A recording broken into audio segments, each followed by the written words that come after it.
tahu-tahu si Lastri nepak pundak. Kemana? Pas dia sadar, depan langsung lurus Jurang. Dan itu yang pendaki yang dia ikutin hilang.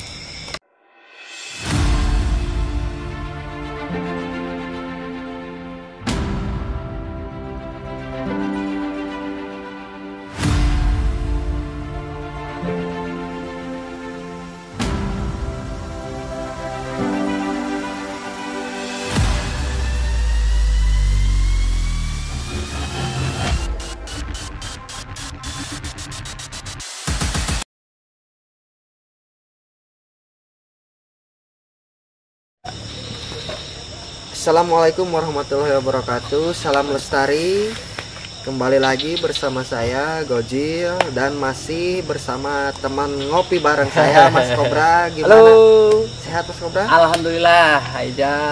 Udah lama nih sehat. Kita tidak ngopi bareng. Iya nih baru sempat ketemu. Jangan lupa ngopinya tetap Kopi Prabu dong. Ya silakan Mas Kobra.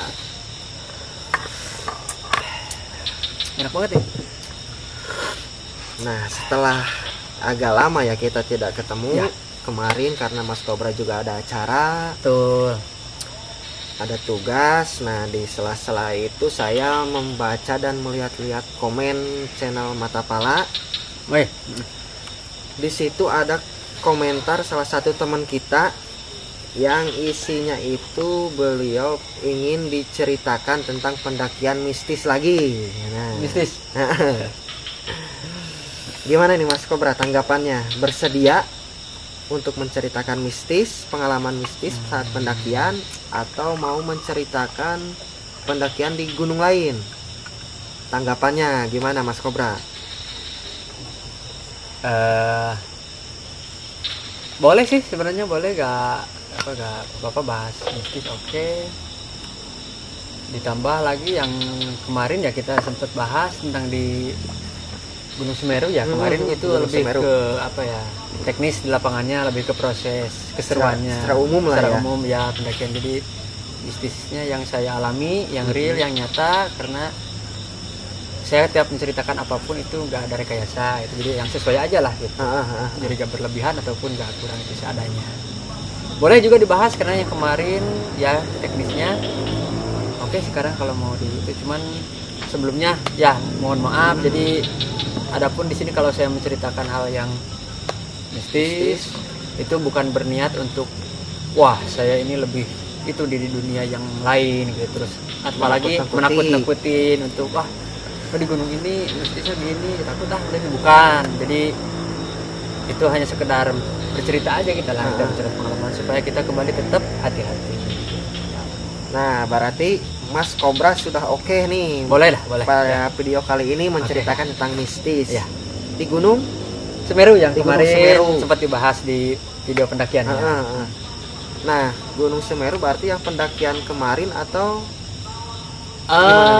gini aja supaya nanti nggak panjang lebar ngebahas lagi, terus ada pertanyaan lagi gitu. Jadi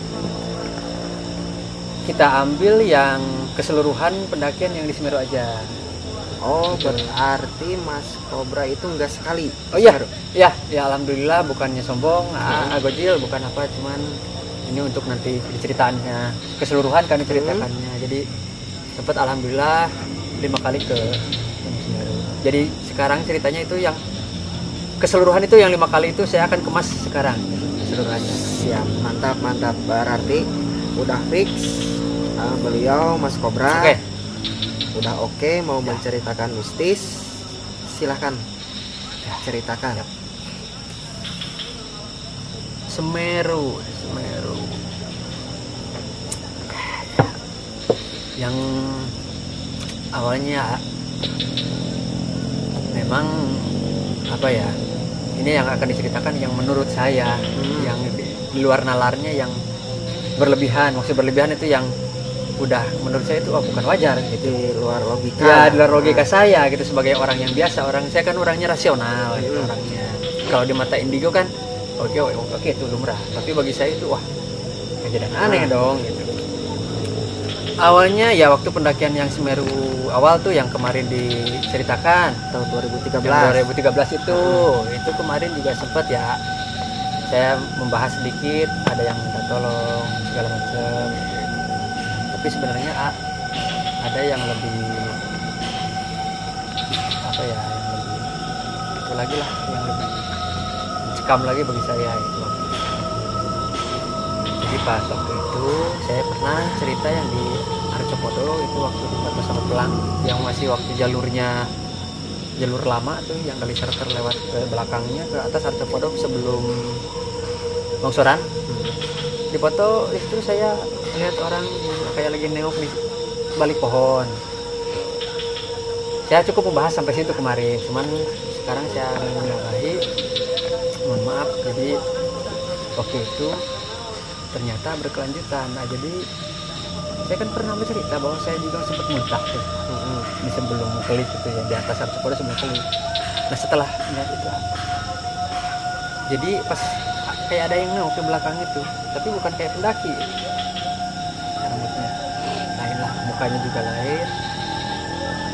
Saya berusaha untuk mengacuhkan itu, takutnya jadi beban pikiran dan sugesti apa-apa.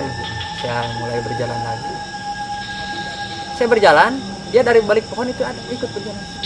Saya gabung ke jajaran pendaki, ikut ke rombongan. Kan rombongan jalurnya dari arah kiri, set Arcopodo, set langsung naik gitu. Ini dari sini tunggal dia yang melihat dari balik pohon itu langsung gabung ke sana. Pas gabung itu jadi setelannya pendaki, setelan pendaki. Cuman kan waktu foto itu kan saya tahu lah sekitar kan ada yang lalu lalangnya kemana, itu gak ada yang ke sana. Dan ini muncul dari sana gitu anehnya. Oke, saya gak banyak bicara di situ, takutnya bikin panik tim yang lain ya. Saya naik. Nah pas yang diklik itu sebelumnya dari situ saya muntah. Nah itulah nyambungnya ke situ. Setelah saya fix lagi, kuat lagi, saya naik lagi. Depan saya itu ada 2 pendaki. Karena nggak semuanya begitu saya muntah, nggak semuanya itu diam di situ break semua, tapi berangsur-angsur naik. Gitu. Nah pas saya berjalan ada 2 orang, cuman saya nggak kenal. Itu bukan tim yang 80 orang itu yang kemarin saya itu. Ya, pikiranku mungkin pendaki lain dan sama-sama naik. Terus naik, keluar dari kelik, masuk ke trek pasir yang batu yang tanpa vegetasi, pohonan. Ambil napas, kan langsung ya keluar dari hutan, angin sama suhunya udah lumayan berbeda lah. Ya. Saya ambil napas dulu, berusaha untuk meditasi. Maksud meditasi itu bahwa kita untuk siap lagi untuk lebih ekstrim lagi gitu. Melihat ke arah pasir, sambil berdiri. Pas begitu mengadahkan ke depan gitu, pendaki yang 2 itu di depan itu gak ada. Jadi yang kelihatan itu yang udah di depan, yang udah kelihatan kecil banget. Kan gak mungkin dong kalau pendaki normal yang begitu dari depan mata, depan kita persis itu cuman ngambil hela napas dan ngambil sugesti positif sedikit, pas di depan udah jauh gitu. Trek pasirnya kan lumayan, kemana itu hilang dari situ. Itu yang waktu 2013 mulai dingin. Malam, kalau malam kan dingin. Iya. Itu yang 2013 yang menurut saya itu yang paling banyak kejadian anehnya itu waktu saya pertama kali mengadakan trip. Pertama kali saya sendiri yang mengadakan. Kalau waktu 2013 kan saya ikut trip orang lain, trip ke berpas, Bang John. Nah kali ini saya mencoba karena banyak mencari ilmu, dapat ilmu. Oke lah, saya nyoba untuk mengadakan trip. Singkat ceritanya, alhamdulillah ada 8 peserta waktu itu. Memang sedikit sih, cuma orang-orang yang sekitar saya gitu kan, dari seluruh pulau enggak. Tahun berapa itu? Itu saya mengadakan tahun 2015 pertengahan. Nah waktu itu saya kebetulan orang yang saya sukai itu tapi gak niat apa-apa ya, kebetulan aja ikut ya, minat. Oke lah, ambil. Terus dari anggota keluarga Matapala yang lain juga ada. Lastri waktu itu, Rika namanya, terus Lastri, ada lagi Bang Agung, terus Bang Aper, Bang Kamal, Yusmi, dan sekarang menjadi suaminya ada itu Bang Imam. Singkat ceritanya kita seperti biasa transportasi, tapi waktu itu pakai bis. Dari Tasik pakai bis, terus jeep segala macam sampailah ke base camp seperti itu. Nah, jadi pas nyampe base camp waktu itu biasa nginep, cuman tidak di rumah homestay yang dulu saya sewa.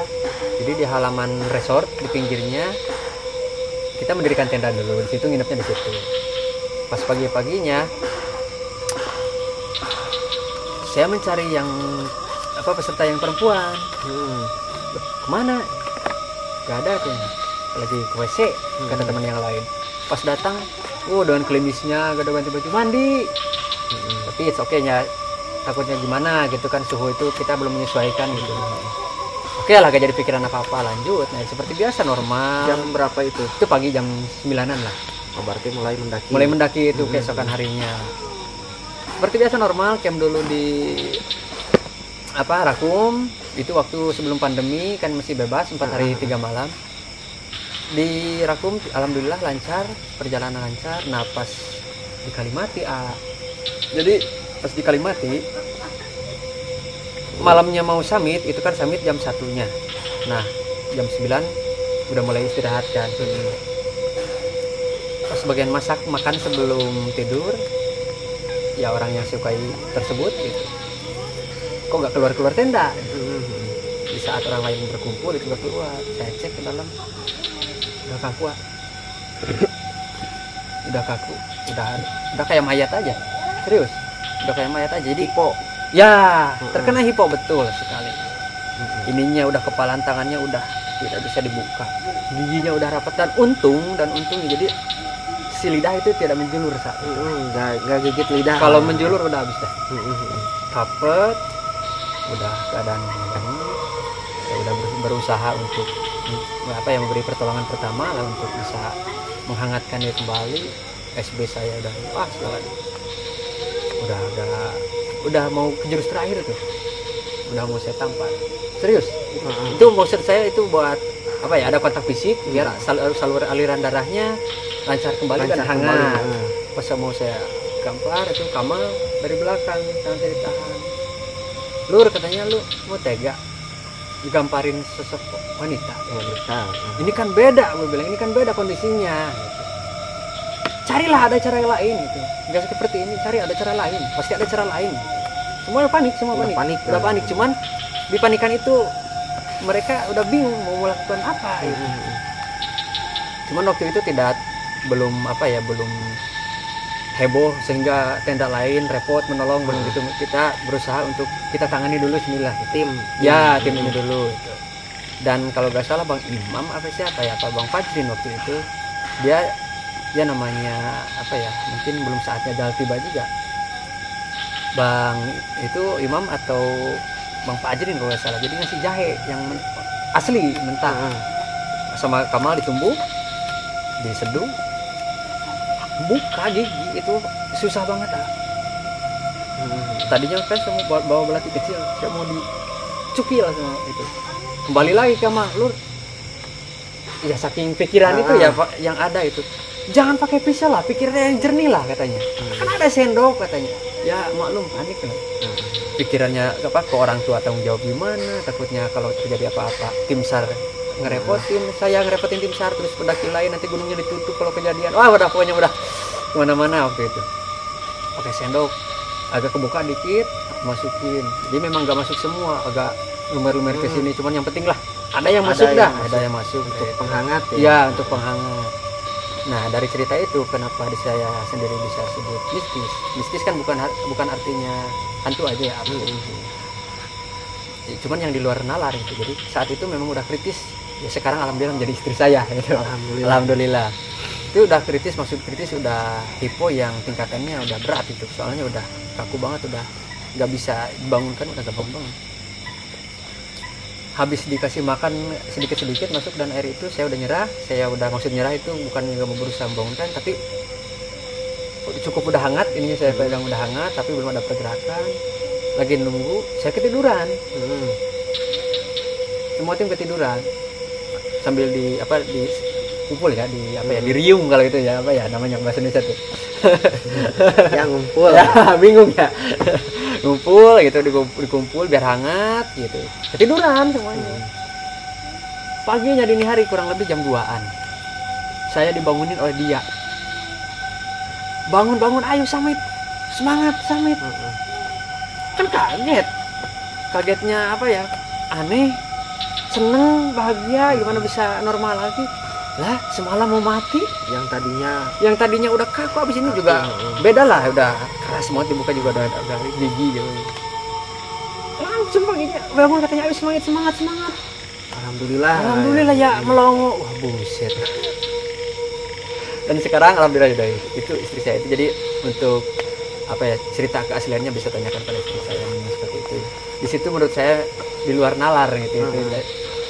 Kok secepat itu sembuhnya itu tanpa ada penanganan itu, siapa yang nolongin? Tapi Kan alhamdulillah. gitu. Iya, alhamdulillah. Nah, nggak sampai di situ masih pendakian waktu itu. Summit. Nah, itu udah jalur summit itu udah jalur baru. Jadi udah nggak lewat belakang shelter, tapi langsung shelter depannya langsung lurus. Yang langsung lurus. Kemarin sempat dibahas yang langsung lurus. Jadi itu kita lewat dulu yang jalur buangan pasir yang dari turun. Dari pendaki yang turun lah gitu, dari cekukan itu, dari jurang-jurang ke situ. Lewat situ saya depan kan leader sama siapa ya, sama Bang Imam kalau nggak salah, sama Yusmi, terus sama Rika juga.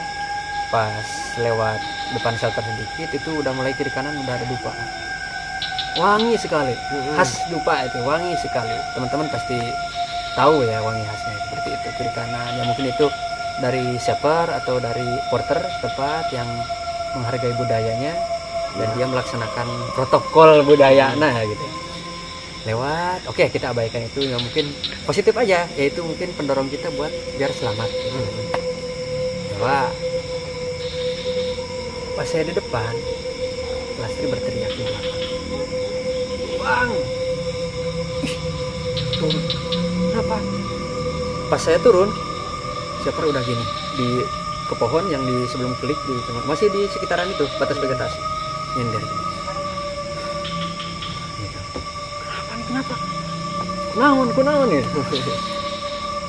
Iya, aper. Itu Agra jatuh. Ya. Jatuh kemana?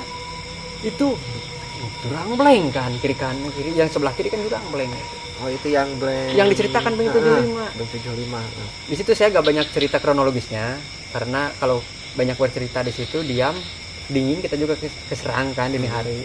Ya udah, gimana aman aman sambil panik, mukanya panik, cuman saya gak banyak pertanyaan, aman. Oke, lanjut seperti biasa. Pas habis muncak, alhamdulillah waktu itu muncak semua ya sukses, berhasil, alhamdulillah. Saya juga sempat menyatakan cinta di situ dan diterima alhamdulillah sekarang jadi istri saya. Dan singkat ceritanya pas turun di di camp di Kalimati, saya baru berani untuk menanyakan kejadian yang tadi karena kan pas turun dari puncak udah siang tuh. Udah oke lah gitu, gak terlalu gitu. Jadi kata si Lastri kurang jelas waktu itu mengasih kronologisnya. Langsung saya tanya si apernya, "Per yang benernya gimana?" "Nu benernya aku masih kejadian aku mah." Si Lastri terpunggu. Ya, mungkin panik itu juga capek juga. Dia ceritanya di sinilah. Jadi kita sambil hemokan, saya hemokan, aper duduk, sambil ngerokok sambil ambil enjoy. Dia bercerita. Orang nuturkan 2 pendaki. Saya mengikuti 2 orang pendaki. Kirain itu kamu. Sebenarnya mana? Di rombongan orang lah gitu, di depan kan leader gitu. Tuturkan itu orang tuh diikuti. Tahu-tahu si Lastri nepak pundak. Kemana? Pas dia sadar, depan langsung lurus jurang. Dan itu yang pendaki yang dia ikutin hilang. Di antara gelapnya waktu itu dini hari. Setelah sadar. Jadi pas sadarnya pas mau kemana? Aduh, maaf Pak Mengejil, maaf bukannya Siap. apa-apa, itu cuma sekedar yang menceritakan. Kan tadi diminta untuk menceritakan kisah nyata. Jadi saya ya berbicara menceritakan yang sesuai aja yang terjadi. Oke, lanjut. Kuat. Jadi waktu itu dia ya mengikuti dua orang itu. Jadi nyaris ya bisa dikatakan dia nyaris tewas. Bisa dikatakan seperti itu karena kalau tidak ada seorang lastri waktu itu dan tidak ada orang yang mencelup atau apa ya memanggil walau alam.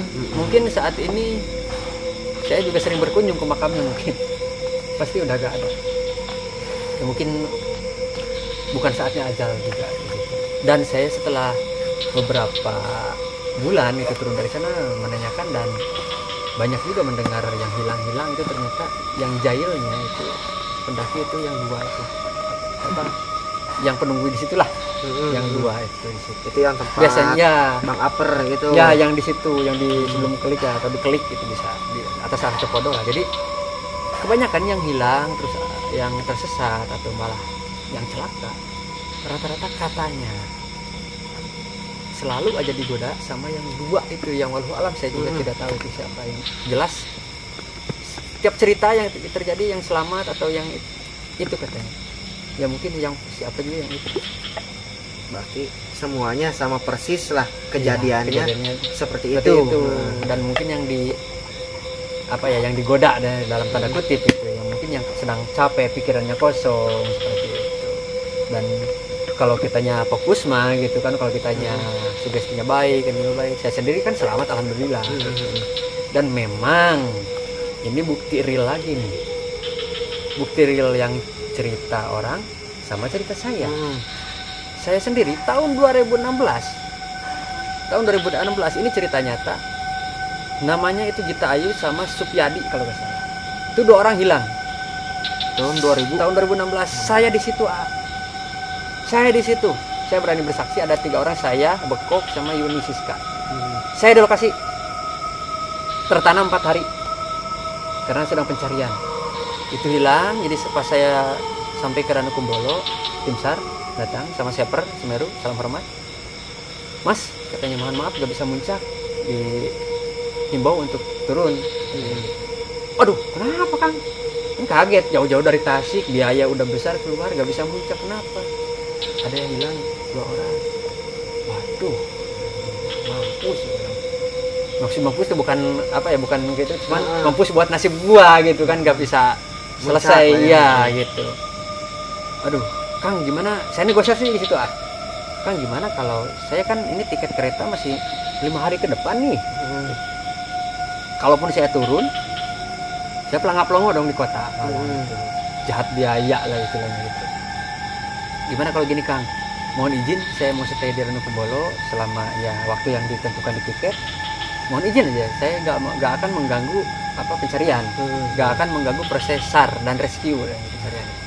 Dan sebagai gantinya logistik saya yang saya bawa, silakan pergunakan untuk tim buat ya logistik pencarian gitu ya. Oke lah katanya. Ya asal jangan mengganggu aja gitu. Oke, saya di pojokan. Gitu. Dan memang waktu itu prosesnya, saya sendiri melihat itu. Jadi tiap setelah proses evaluasi, saya datang melihat perkembangan. Ya betul aja, Kojil. Mengikuti perkembangan gimana, ketemu belum? Ya yang terbaru katanya ditemukan plastik roti. Yang paling anehnya itu beritanya ada sempat mengirim SMS si korban survivor itu yang hilang. Yang 2 orang yang hilang itu. SMS gimana men? Sinyal di mana men? SMS-nya gini, tapi pakai bahasa Jawa dan saya akan menerjemahkan kurang lebihnya seperti ini. Mah, Pak, itu keluarganya. Saya hilang di Gunung Semeru. Doakan. Kalau saya selamat, ya syukur alhamdulillah. Kalau saya tidak selamat, ya minta doanya dari saya. Posisi nah, di SMS itu untung dia menentukan lokasi hilangnya. Iya. Sekarang saya katanya dekat mata air. Ada ya kalimat itu. SMS loh di Semeru. Langsung pencarian ke arah situ. Waktu itu pencarian kalau nggak salah sudah hari ketiga kalau nggak salah. Pas di situ disusur kan dari mulai mata air keluarnya air tuh sampai ke bawah sumber mani yang tempat pendaki ngambil air itu gak ada orang itu. Padahal petunjuknya clue-nya udah ada kan, gak ada. Sampai malamnya, sampai itunya, sampai anak teman-teman gimbal alas kalau salah ya gitu. Ya anak apa ya, relawan setempat itu Semeru naik. Belum juga ditemukan. Terakhir Kuncen naik. Kata Kuncen begini kepada para yang mencari lah, relawan yang mencari dan saat tim SAR ya bahasa Indonesianya gini, tapi waktu itu bahasa Jawa yang apa ya, promo apa ya, yang halus ya. Mas semuanya sekarang sudahlah, kalau dicari pun gak akan ketemu sekarang, istirahat saja, tunggu aja besok juga ada di sini, besok aja nongol di sini katanya. Kurang lebih lah seperti itu. Tim SAR istirahat aja, logistik saya bagi-bagi rokok, kopi lah, ngopi kan biasa seperti biasa. Saya juga sempat apa naik, ya kan dari Nukumbolo itu hilangnya kan di atas, pencarian kan di atas. Saya sempat naik ke Kalimati, di Lenggang cuma bawa bendera doang, di Selmuti gitu. Perkembangan gimana? Oh ya gini, turun lagi, jadi ganggu. Pas besoknya, bener, saya kan turun waktu itu, batas waktu saya habis, dan waktu itu suatu kebanggaan juga bagi saya, sampai saya mengalami di Rakung itu cuman saya doang, tenda doang, tim saya doang bertiga. Wow, sepi banget, enak banget itu. Turun lah, itu pas turun udah kayak udah kayak artis aja sama wartawan tanya, "Bang, gimana perkembangannya? Bang, gimana, udah ketemu belum?" Belum lagi dari pihak keluarganya. Wah, gini. Ya saya jelasin yang kejadian di atas aja. Di shelter itu udah ada fotonya di pampang orang hilang. Oh, ini orangnya. Pas ada sinyal juga, orang tua juga dari rumah ini nelpon sambil nangis. Wah, takutnya kan yang hilangnya saya. Waktu itu kan saya 3, cewek 1, saya 1 sama Bekok, teman saya. Dan itu yang hilang kan cewek sama cowok. Disangkanya kan saya keluarga Bani. Nah, pas saya turun duluan, nggak lama itu ketemu katanya. Ya, singkat ceritanya, itu kan sempat diinterogasi. Katanya kenapa bisa selamat beberapa hari di Semeru, karena rata-rata meninggal. Itu ditolong sama warga 2 orang, dan dia bermukim di sebuah saung, dikasih makan buah-buahan dan lain-lain. Di gubuk itu. Gubuk di mana puncak Semeru, lereng Semeru itu pasir batu. Logikanya. Sama 2 warga katanya. Warga juga di situ ngapain? Kalau bukan buat membantu pendaki yang porter itu, selain porter ngapain itu? Kalaupun ngambil kayu kan gak mungkin sejauh itu, di bawah juga kan banyak. Gitu. Katanya sih keluarganya juga mau berterima kasih pada yang menolong tersebut, dan ditanyakan alamatnya di mana. Ngasih alamat katanya. Dan di susul ke sana ke alamat tersebut, dan ternyata kata warganya gitu, ternyata 2 orang itu sudah meninggal 25 tahun yang lalu. Yang nolong itu udah meninggal 25 tahun yang lalu, dan yang menolong itu siapa? Dan itu dikasih makan apa? Nah, sagut hubungannya dengan yang tadi, yang waktu si Upper yang mau meninggal itu 2 orang. Ini juga ditolong sama 2 orang.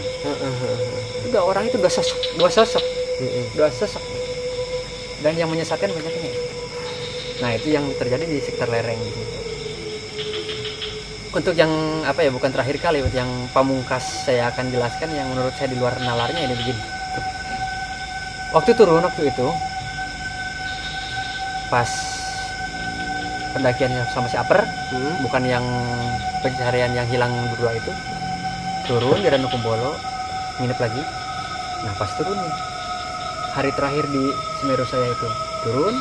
Ya kan mau ke pos 4 itu dari aku melipir di atas. Jadi posisi danau di bawah. Si Kamal tiba-tiba berhenti. Wah, tuh. Itu apa kan? Hitam di air. Jadi kayak bayangan hitam memang.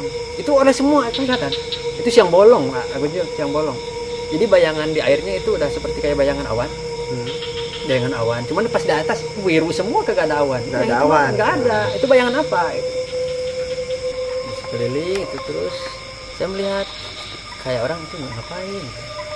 Jadi kayak kalau di agama Islam udah kayak yang mau buka sejadah, tapi ini kain putih, kayak gelar lapak lah, kayak gelar lapak, kain putih, cuma terus depannya kayak lagi apa itu ada dupa. Dan selang beberapa menit gitu, jadi si bayangan hitam yang ada di air itu, yang entah bayangan apa, karena di atas awan nggak ada, kan harusnya ada bayangan apa itu dari atas. Itu cepat sekali, Agojil. Jadi bayangan hitam itu set ke arah yang ibadah itu, mungkin ibadah atau apa ya, yang aktivitas itu ke arah orang itu melesat, iya ke arah orang itu yang muka kain putih tadi itu, melesat ke sana. Semua tim itu lari turun, wah pikir kaget, siang bolong, bayangan di air hitam, entah bayangan apa karena gak ada awan, biru semua itu lagi cerah, melesat ke arah yang buka kain putih tersebut. Itu bagi saya itu yang di luar apa ya, nalar itu ya. Susah untuk saya pahami itu, untuk menerima itu. Yang lainnya sih mungkin enggak, yang wajar-wajar sih, karena dulu juga waktu ya tertahan, pernah yang tertahan itu yang di Semeru yang ada orang hilang 2 itu, ada juga sih tim SAR yang membisikkan ke saya itu bahwa Mas gila nih, saya pas mau mencari itu lihat ada tengkorak tergeletak, cuma saya gak berani ambil karena kalaupun diambil itu takut saya gitu. Gak banyak bicara juga dia, yang bener gitu. Tapi saya gak banyak bicara sama itu karena kita fokus yang cari itu katanya. Itu kan kalau itu kan real, itu kan real ada itu, memang mungkin yang kecelakaan tahun mana gitu. Cuman begitu bukan bisnis lah itu, itu real, penemuan mungkin itu ya. Mungkin secara overall keseluruhan yang saya alami mistisnya, yang khususnya di selama saya di Semeru ya, itu saja paling. Oke, mungkin dari apa yang diceritakan barusan oleh Mas Cobra yaitu cerita pengalaman mistis saat pendakian ke Gunung Semeru, beberapa pendakian ya. Jadi pada intinya di setiap gunung tuh, mau di gunung yang notabene pendek atau notabene tinggi, ya pastilah ada hal-hal mistisnya. Betul. Hal goibnya, hal yang di luar nalar kita, di luar logika kita, apalagi kan posisi kita mungkin capek dan sebagainya gitu mungkin Mas Cobra ya. Jadi hal goib itu muncul ketika sugesti kita buruk. Bener itu mungkin pada intinya. Oke Mas Cobra, sekian dulu ya ngopi-ngopinya kita, dilanjutin lagi. Oke. Jangan lupa kopinya kopi Prabu. Untuk teman-teman, sekian video dari kita, cerita dari Mas Cobra juga, mungkin semoga bisa jadi pengalaman betul bagi semua. Sekian dulu, salam lestari semuanya, bye.